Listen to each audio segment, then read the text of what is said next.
In our household, we have our son, Joseph. He's 3 years old. He is full of energy and spunky and smart. We also have a dog. Her name is Peta, also very energetic. We live in Fullerton, California, which is a suburb outside of Los Angeles. We have lots of community parks in our neighborhood, just even across the street from our house. We send our son to Montessori school. Once our children are at the age where they would go to an elementary school, we intend to switch them over to public school because we have so many kids that are literally next door neighbors and across the street neighbors that we play with at the park all the time that we want them to kind of grow up with. We see everyone on their bikes or their tricycles or in their strollers, so that's a part of our neighborhood that is pretty awesome. You know, one day we can spend time at the beach, the next day we can spend time in the mountains. And so we really enjoy, as a family, doing those things outside of our house and in the outdoors. Our week is very busy with work and school, so we like to make Saturday mornings kind of a reserved time where we don't rush around, we don't have to be anywhere, make breakfast here at home, and just enjoy the time and space to relax and take it slow.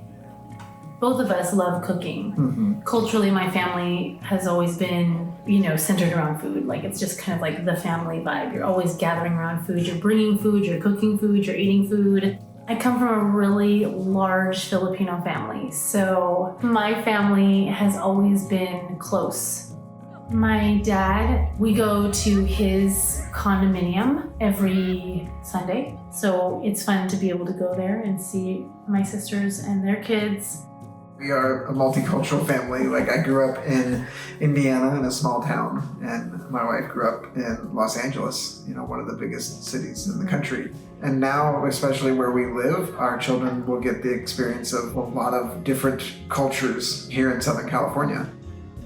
One thing I love about Tessa, and I'm excited to her to pass along to our children, is just her passion for her family. She grew up very close to her sisters and her parents, and I can already see that with our son Joseph, and I can't wait to see that with our next child.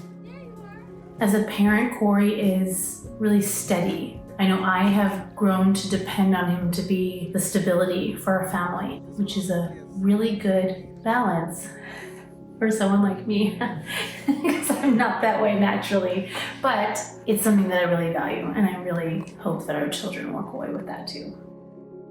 I work in the entertainment industry. I work for a production company that does all kinds of live events, everything from concerts to weddings, and I love my job, I love what I do. Outside of being at the work site, I generally work from home, which is great. It really allows my schedule to be very flexible.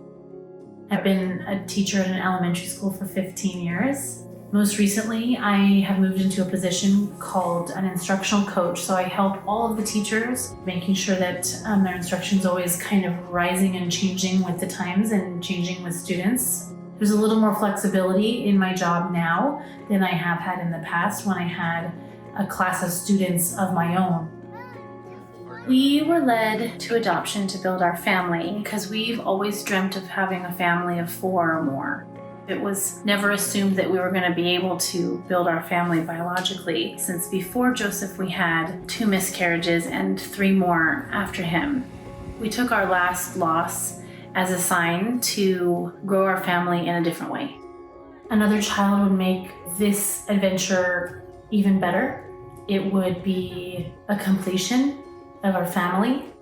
We know that every child is unique and every child's experience is unique, and we can't wait for Joseph to experience being a big brother.